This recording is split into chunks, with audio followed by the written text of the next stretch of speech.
I do not have words to introduce the keynote speaker of this afternoon session, and I will not even try. It is she who has made me every bit capable of standing here in this position of convener today.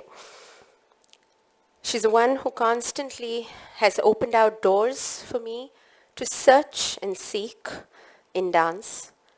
She's the one who's encouraged me to search and never rest. And even beyond dance, I think there are so many things that I have learned from simply observing the way she conducts herself in life and in dance. It is my honor to invite on stage Srimati Priyadarsini Govind for a conversation on the topic of the craft of making dance.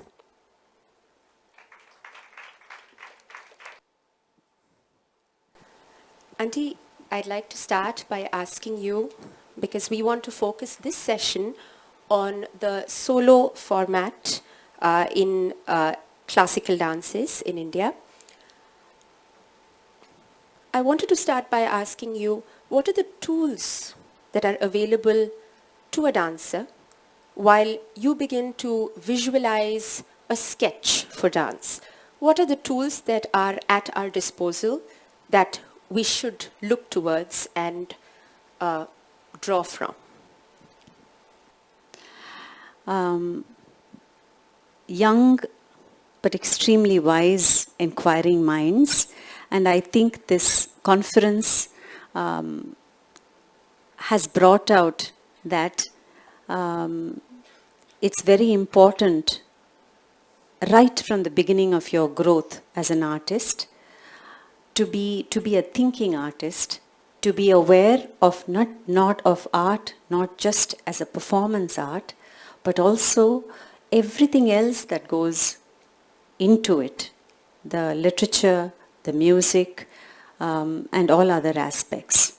So I just want to say congratulations, Apoorva, for this wonderful conference. And I'm sure all of you will agree, those of you who have come on all 3 days.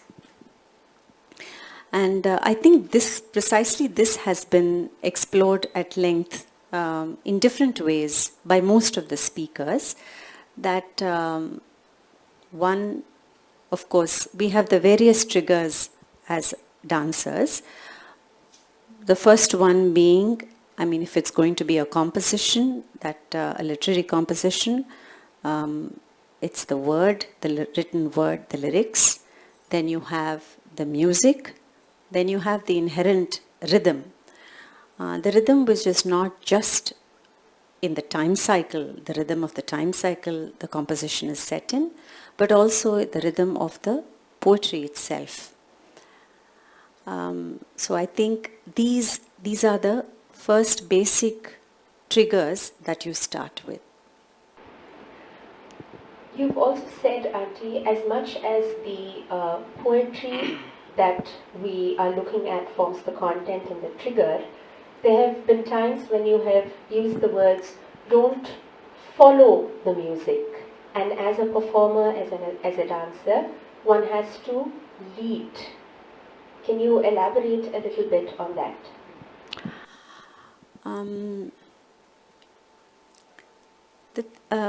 I find, in my experience, both as a dancer and while by composing the dance for a piece, it is very easy to get lost in the music. And also, while communicating the composition, it is very easy to enjoy the music while doing it, right? So what happens, and I have learned that the thought is the most important in presentation, or rather when you are performing or when you're presenting a piece or when you're composing a piece, it's the thought that is the first, that comes first. So if the thought is going to be only of music, then it becomes very, the emphasis shifts on to that. As artists, we have to look at a composition in its totality, and music is one of the elements. It's how all of them come together to present a visual. That is important.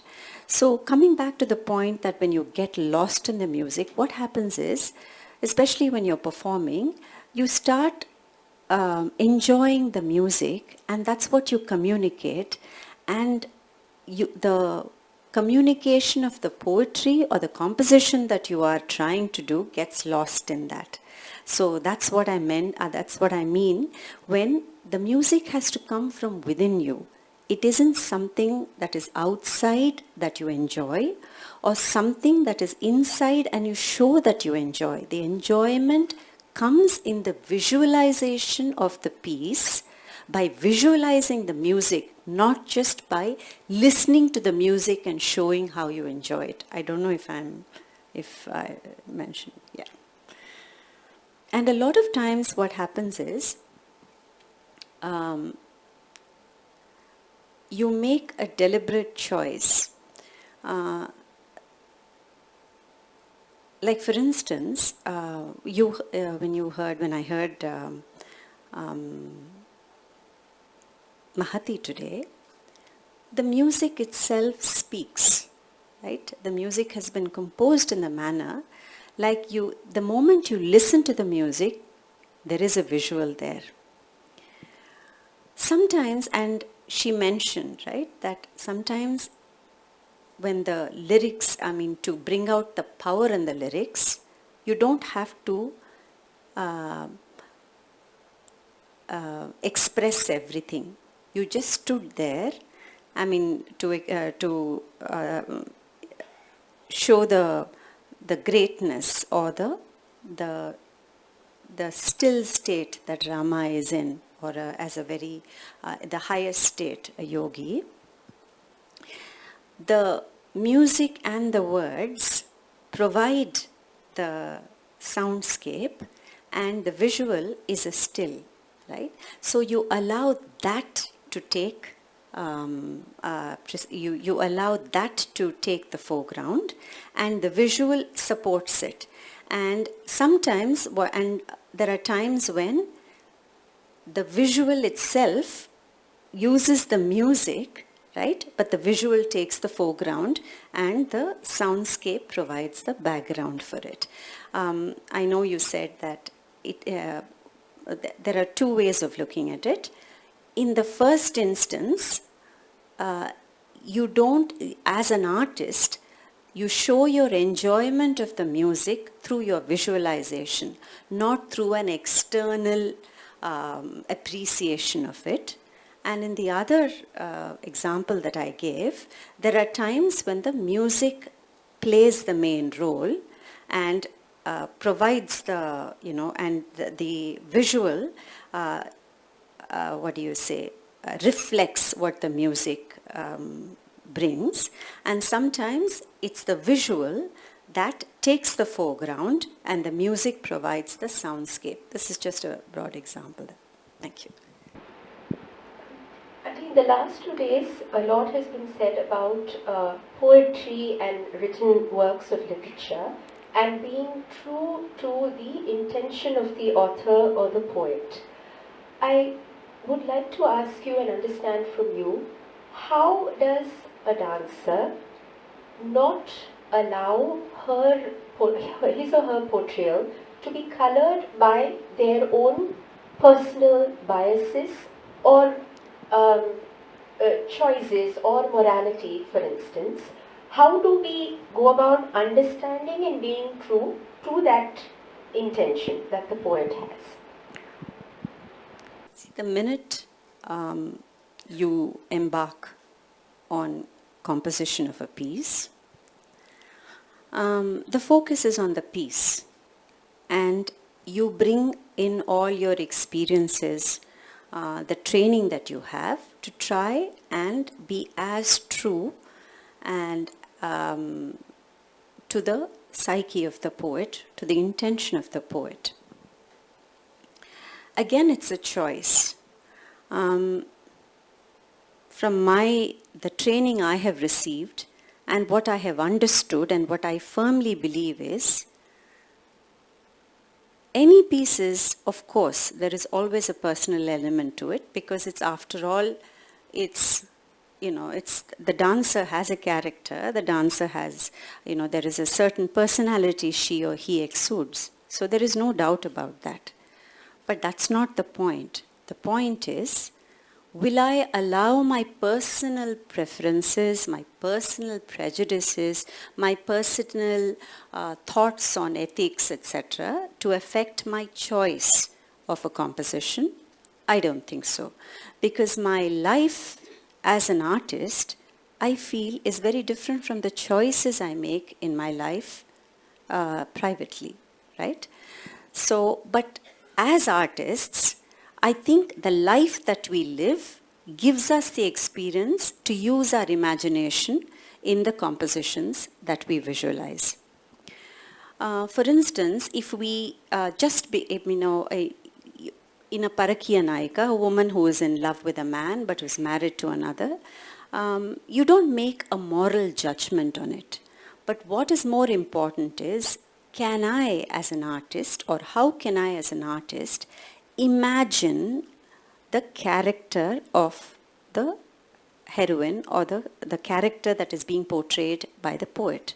How can I visualize the situation that has been described by the poet in the composition and bring that to life? That is my focus, rather than do I agree with the choices the character has made in the composition. Because to me, every composition is worthy of visualization. And of course, there are different elements that attract you to a composition, but the elements that attract me to a composition are not those which I believe in, but rather which, which, if the character is interesting, if the situation is interesting, if the music is beautiful, and those are the things that draw me to a composition, not because the character in the composition believes in what I believe. Right? So I think what is most important is, as artists, we should be able to visualize what the poet has written. That is the focus, rather than looking to see if the character behaves like you will behave in life, if the character, states ethics or morals or values which are similar to yours, or if you believe that only these kind of characters should be portrayed on stage. To me, I don't go like that. I find the more complex the character, the more interesting the piece is. So to me, the challenge is visualizing the composition. In fact, if the character is very different from what I am in real life, it is even more of a challenge. So, in a way, you have to, would it be right to say you have to in some way relish that character that you are reading, even though you may not believe in the same things or live your life the same way? I think so. I think that every character that you play is something that you have to live and breathe as an artist, because only then the thought process, etc., of how the character will think, etc., becomes clearer to you, and you'll be able to dig deeper into the psyche of the character that you're portraying. So understanding, relishing is very important, and also we also have to understand that as we grow more experienced, the way we look at these characters also changes. Because the same character that seemed one particular way at a certain point in your life, you see different shades and nuances as you grow in years and experience. So there is no character that remains still in your exploration. Where do you draw your references from to play these characters? Because the characters that have been written into these, especially the Patanjali repertoire, they're such wonderful women with so much agency and choice that they kind of, is evident in their voice. But do we always find examples of these kind of women or sparks of those characters in people around us, or where do we draw those references from? I think that's precisely what, if we're talking about characters and if you're talking about heroines and heroes, I think we're going towards the abhinaya section of dance. I think that's precisely what the training is about, training the imagination, right? So that helps you imagine or helps you visualize how the character might have behaved, because you train your imagination, train yourself to think. And as far as inspiration is concerned in the outside world, I think most of us are like voyeurs. I don't know if dancers would agree. I mean, I always find myself people watching all the time, and I find myself analyzing situations. I think it's part of the training that one has imbibed. So, something in one particular word in a composition will trigger a memory of something or somebody I have seen, or some situation I have experienced or have seen or heard somebody else experience. It's not necessary that there always should be a memory, or there should always be examples in the life that you see around you, right? Because a lot of the compositions that we perform are from the Devadasi community. Like a lot of Samanya Nayikas is what we perform. So it's not necessary that you should have either experienced or you should be familiar with that. No, I think it's also very much about training the mind, about the imagination. And as you keep working, I think a picture emerges. Has there been such a case, Auntie, where you have found yourself at conflict with a piece of literature that you've seen in the sense of something that you cannot empathize with or find that character, or at least initially? Actually, strangely, no, not that I remember, because I think as artists, we're all trained to empathize. I think making moral judgments or making value judgments or saying that how can one behave like this, I don't know whether it's the training of an artist, but I don't think we go from that side. It's more, why do they behave like that? And that analysis of where that trigger is coming and where that behavioral pattern is emerging from is what interests me, rather than saying, how can they behave like that, right? So if there is, for instance, a lot of times when you do characters who, for instance, defy what do you say? When they act in a manner where there is a choice and they could have taken the choice, but rather they choose to be like this, and you wouldn't make that choice in your life. I find that very interesting, because then why do they do that? So trying to get into the soul of that character, trying to understand why that character makes those choices. What are the experiences that go towards making those choices is far more interesting than feeling a conflict with the character. It's not, I'm very clear in my mind that this is not part of my real life, right? This is my dharma as an artist. And I think that is, for me, is far more interesting than trying to confuse it with the life that I lead off, apart from being an artist. I think this kind of compartmentalization is also something, the training that I have had in Abhinaya, where everything is very clear. There is no ambiguity, or not, one does not seep into the other. Thank you, Auntie. Taking off on what you said, what is your dharma as an artist, which I think is such an important question.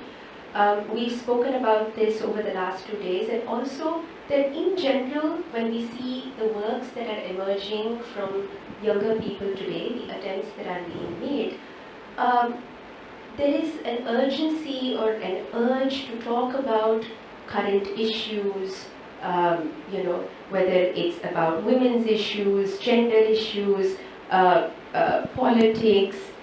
There seems to be this urge to bring that through dance. What would you say fundamentally should be the purpose of a dancer? What is the dharma of a dancer? I think before I go to that, just to illustrate the point that we spoke about earlier about,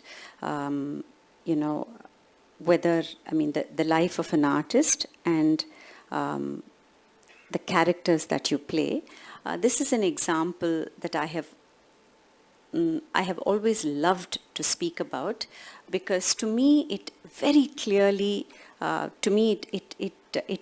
it was a point in my life where the first spark of what it means to visualize, what it means to use your imagination, that was the moment where I had the first spark, and I distinctly remember it. And this is, for those who have already heard it, please, I ask you to have patience. But for those who haven't, this is about my guru, Srimati Kalanidhi Narayanan. A lot of, she was, there were two distinct personalities of Mami. One was her own values, her principles, and the life she led as a very traditional Brahmin woman. The other was as a teacher. She was most liberal. With absolutely no embarrassment, she would discuss the most intimate of emotions and the most erotic of emotions, even with a 9-year-old, or 10 or 15. If she was doing a piece that had a lot of shringara, there was no embarrassment. And in her mind, she was very clear about the fact that she was talking about a poetry and visualizing a poetry, and then she had to be very true to it. There was one point when when I was learning, this was in the early years, when I was about 9, the composition that she was teaching was Mathura Nagarilo. And she was talking about the young gopis who were behaving in a coquettish manner towards Krishna. And Krishna was playing the fool with them, and they were begging Krishna, pleading with Krishna to allow him, asking him to allow them to go to Mathura. And with the composition, the mode of teaching was always seated.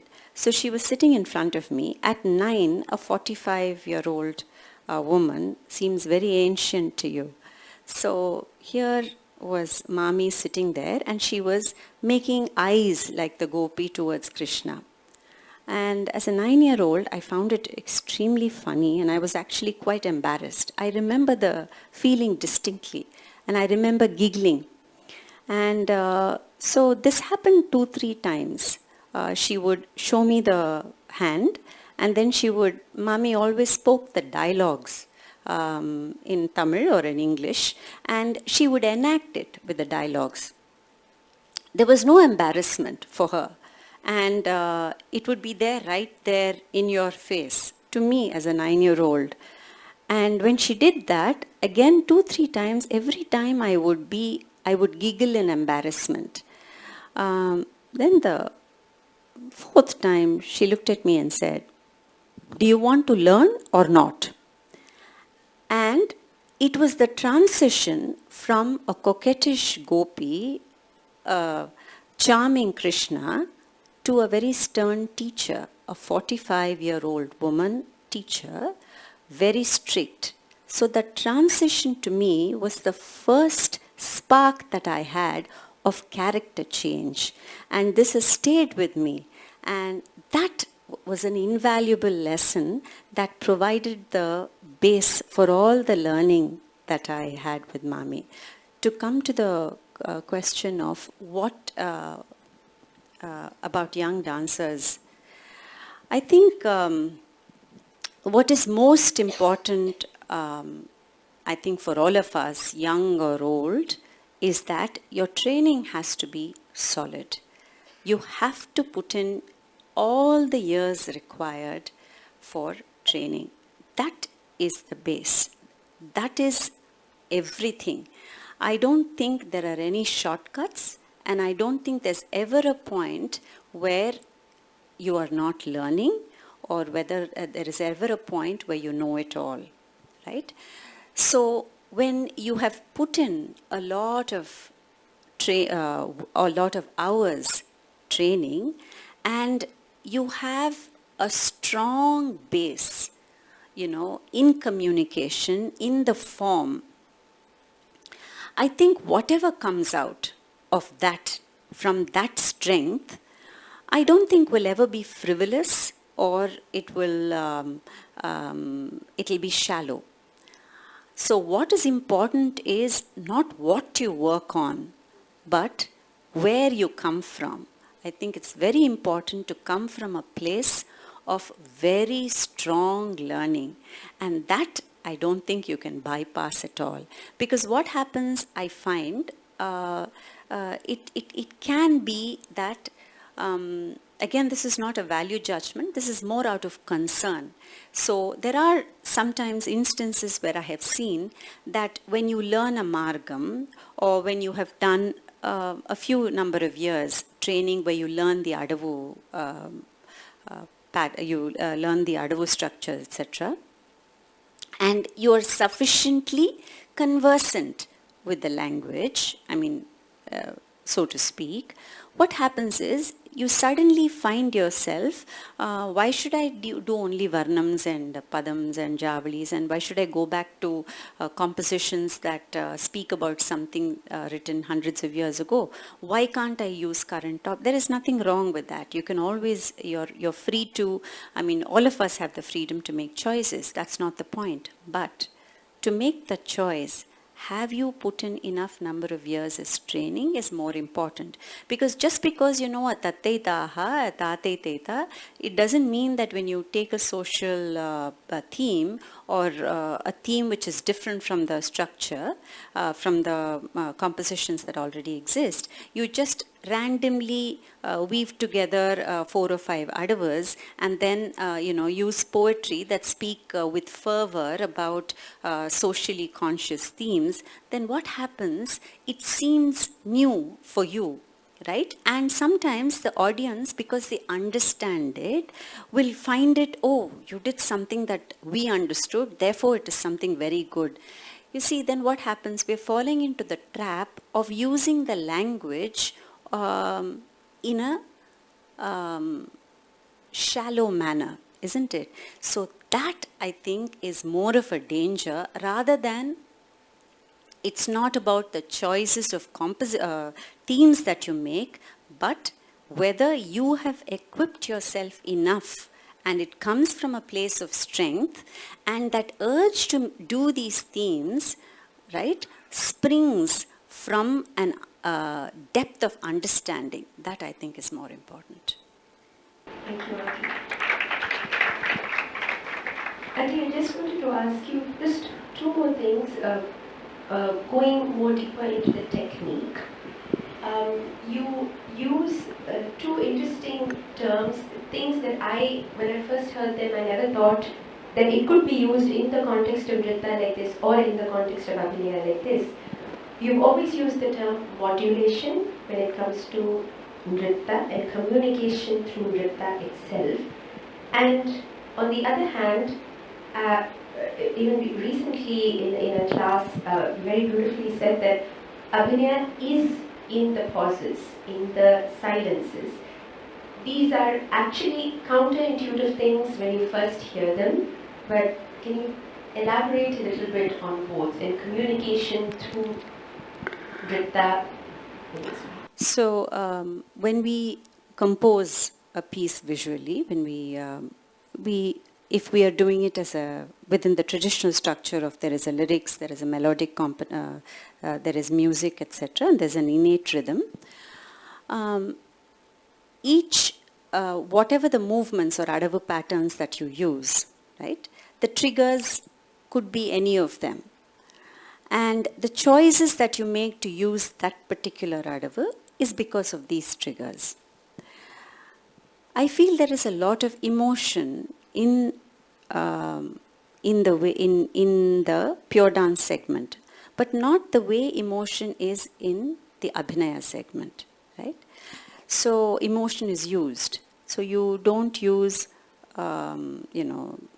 raudram, or you don't use those kind of emotions, but it springs from the way the adavu feels in your body, responding to the music, responding to the lyrics, responding to the rhythm. So the same, just like Mahati mentioned, like the same raga can be used in many ways to express. Similarly, the same adavu looks different when it's depending on where it is situated in a composition, the kind of soundscape that it has, or maybe lyrical composition also, lyrical words also. You can do movements to that. So the way the adavu is placed vis-a-vis the music, the rhythm, etc., there is the impulse within you, right? That the emotion that stems from that impulse, that comes out of that impulse, and that adavu comes to life because of that, I think that is the modulation that you have. And this modulation, as I said, depends on all these elements. And it's very important to understand and analyze these modulations, so that when you string it together and when you present it, it is a conversation that you're having, right? It's not just adavus that are strung together, but this is a conversation between the music, the rhythm, the lyrics, etc., and the conversation to somebody. It could be an audience, right? So it is something that you're presenting in the form of a sentence, not stringing, just stringing static, just movements together. In abhinaya, it's again, thanks to the very strong training that I have had from Kalanidhi Mami, in a line, it is very easy to portray the emotions, the basic emotions like anger, or literally translate, suppose it says, why did you come? It's very, very easy to say, why did you come? It could be with anger, it could be with sarcasm, it could be with humor, it could be with, kind of a plea. That is very easy. But what distinguishes one artist from another, where the individuality of the artist comes into play, is in those gaps between the words, right? So when between one word and the other, when it is sung, the pauses, the gaps, the movement of one word into another, the spaces that you have, that is where I think abhinaya exists, right? And that's what gives it the shades, and that's what brings out the imagination of the artist, and that brings the composition to life. And the more spaces between the words gives more scope for the artist, and it's more difficult to hold the emotion and show the modulation. There are some some compositions where you have a lot more words in a sentence, and the words are very descriptive. Like, for instance, I've always felt that Jayadeva, especially, it's beautiful poetry, but it's very difficult because the words say it all, isn't it? So where does the artist come in? How do you, as an artist, visualize something without being literal, or without just reproducing or visualizing exactly what the words say. I think that becomes a challenge as an artist. And there are very few pauses between the words, isn't it? So in with that kind of those kind of compositions presents challenges to you as an artist to bring out the essence of the composition without being literal. And I think this brings, to me, this reminds me of the comments made by, in the first day, by Dr. Velchuri Narayana Rao in the first day, where as a scholar, he said that they say that they look at what the sense of the lyrics are, isn't it? What the composition, the sense, the composition in its totality. How does it speak to them in its totality? So that was his, where he was coming in as a translator, right? So I think as an artist, sometimes you make those choices. Are you going to look at a piece with, if there is a piece with a lot of space, then your approach will be in a particular way.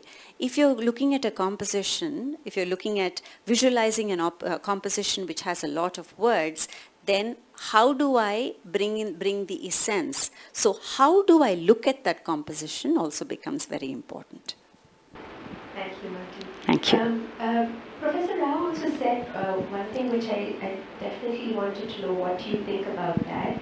He said that we as a generation have probably lost the ability to experience other genders. He said this in the context of poets like Annamaya who were able to write, so beautifully from imagining the psyche of a woman. But the way we have always learned abhinaya and the pieces and the approach that we have, it seems like dance allows you to embody and experience, not just in sense of gender, but literally other states of mind. But how does one do this, especially in the context of gender? What are your comments on experiencing the other gender and not just using a certain stance or a certain stereotype to convey the notion of the gender? I think it's a very important point that as dancers, I think we are trained to have empathy. We are trained to be empathetical towards not just animate objects, but also inanimate objects as well, because we place ourselves in that position and we use our imagination to bring to life that object. So I think it's a very natural part of the training to have empathy. So I think, that probably his comment may not hold true for dancers. So, okay, for instance, if you take gender, like as a woman, how do I play a man? But I think it's very important to start at the very basic level, like a stance, right?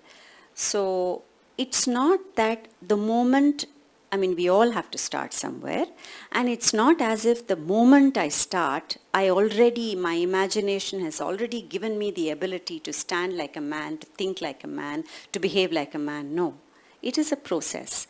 So you start with a stance, for instance, and it takes a long time, perhaps months, years, etc. You, in that stance, then the starting to understand what feelings that stance gives you, You start understanding how to stand like a man. And this also comes from your observation. The gestural language that is used by them, even the stance, how to behave in that stance. It's not static, isn't it? It's a dynamic. It has to be dynamic. So you start, that could be a starting point. But as you keep practicing it, and that experience allows you to delve deeper and understand also slowly from the stance, you go to movement, from the movement you go to the thought, of a thought process, and with that a character can come to life. So it's important to start somewhere. It could be something very basic, but the most important thing is to delve deeper, and that's how you understand characters, genders, people, situations, etc. Thank you so much. Thank you very much. Thank you. On that note, if there are any questions from the audience, please feel free.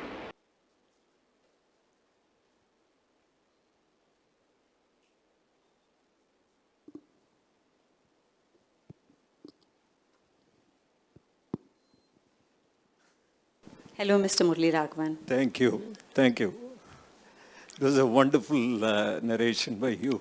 Thank you. Yeah, that's what I also felt the same way. But talking to several young dancers, you said you need to internalize and approach the character as the characters are and not bring in your personal choices, preferences, and so on. So in this context of spirituality coming into play in dance, it's a difficult question. Some people say, unless you have proper bhakti, and you build in that bhakti, and only then you can visualize Nataraja or some other god properly and then enact. And I'm not too sure about bhakti, because there are many who are now very different. Many don't go to the temples anymore, and except for the older people. So it's becoming very difficult to drive in this concept of bhakti into dancers. And their approach to dance is, many of them, what I've heard is, I look at that Nataraja as a beautiful sculptural piece and not as God. And I know what he has done and the various aspects, and I just try to internalize that portion and not as a person who is worshipping the Lord or getting into Bhakti Margam. So I don't know which one would suit. And also regarding the social themes, I find that I saw some production somewhere where it is a problem that existed somewhere else, and they felt that they have been wronged. And so that they tried to play out as a social theme and tried to kindle the emotions of people unnecessarily. I felt it was unnecessary bringing dance into that and trying to push up some cause. And that has happened, it's all done, debated and so on. And why bring that emotion into play? And it unnecessarily kindles. I don't know what for. The social themes have to be carefully penned, and there should be harmony everywhere. Yeah, that's what I feel. The dance shouldn't be misused. Yeah, you have to come up with. You want my comment? Yes.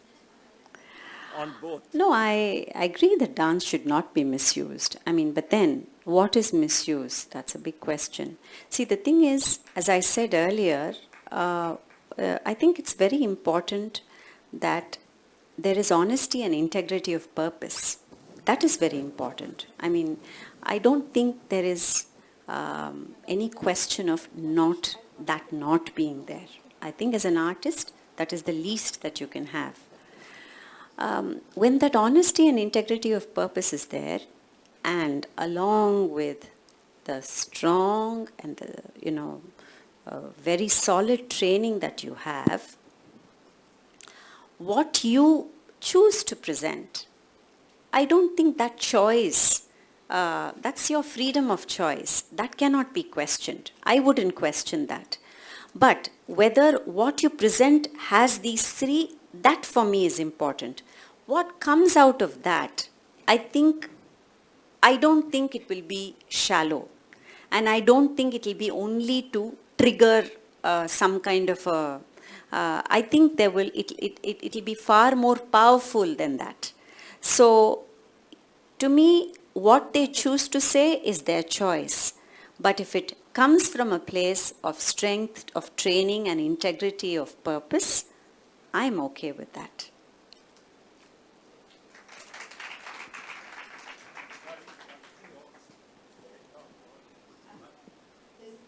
Bhakti.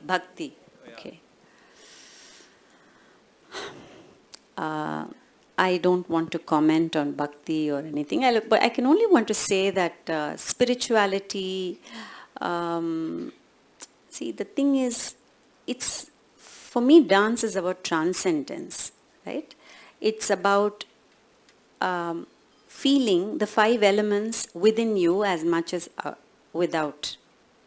So it's how do I integrate with the universe that is around me, emotionally, physically, etc. So that to me is dance. If that can be termed as spirituality, maybe. I mean, that's what, if that is what it is. Personally, I am extremely bhakti in life. But that's not what I bring into as a dancer. Right? As a dancer, to me, it's if the composition requires it, then I bring it in. But otherwise, the kind of person that I am, I don't bring into the dance. And to me, spirituality is about transcendence. It's about, and it's also the single-minded focus that you have, where you align your thought, mind, and body to something, and therefore rise from a mere bodily existence to something that can only be experienced. Thank you. Namaskaram Akka. So recently I came across this one workshop where they did psychodrama therapy, and in that I felt like there were a lot of dancers over there who wanted to take in elements. So the whole idea of that session was to make you live a character that will not be socially acceptable in today's world, so that you get rid of that feeling, and it's like it's like you've tasted a forbidden fruit and you don't get to crave for it. That's the whole idea of that. So I noticed that there were a lot of people who would... Socially acceptable meaning what? Let's say like they gave a very different angle to Shakuni. Okay. As in some... You mean negative characters? Yeah, negative characters. So what I'm trying to get around here is that, do you think that we are trying to blur the line between reality and imagination? And how do you think it will affect the art and the artist? I think imagination also comes from seeing life around us, isn't it? So it's not like it's removed from the life around us.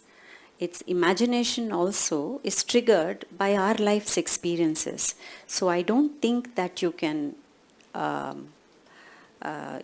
reality is not something that stands at a very huge distance, from to us as artists. But coming to, just to talk about those negative characters, right? Why should you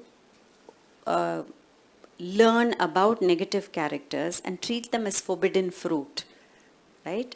I don't understand that, because I think negativity exists within all of us. We are never black or white, right? So there is so much complexity in each of us, and there is a Shakuni, there is a Kuni, there is a Kaikeyi within all of us. So I feel that rather than looking at it as forbidden fruit, you learn to embrace even those aspects of your personality. And I think this is reality, and it can also be used for your imagination. Thank you, Akka. Thank you. Do we have another question from the audience? We can probably take one last one. Namaskaram, Akka. You were telling about the training of imagination has to be given to the dancers, artists, or the Divya, students. is it? Yes. Ah. As a teacher, imagination வந்து எப்படி training கொடுக்க முடியும் அப்படின்றது, can you please explain? Yeah. So, learning abhinaya was all about that, right? So, you took a line, and each time the line was taught, while being true to the broad structure of the composition, of the poet's intention, it was done in as many ways as human imagination and thought would allow, right? So each time you learnt it in class, I'm talking about a class with Kalanadi auntie, each time you learnt it, there would be a difference. The same hand, right? The same hand repeated. After all, you write it down and then you repeat it in the next class. But when you repeat it, there would be a slight difference, isn't it? So it just makes you understand that even for the same person, no two thoughts can ever be totally alike.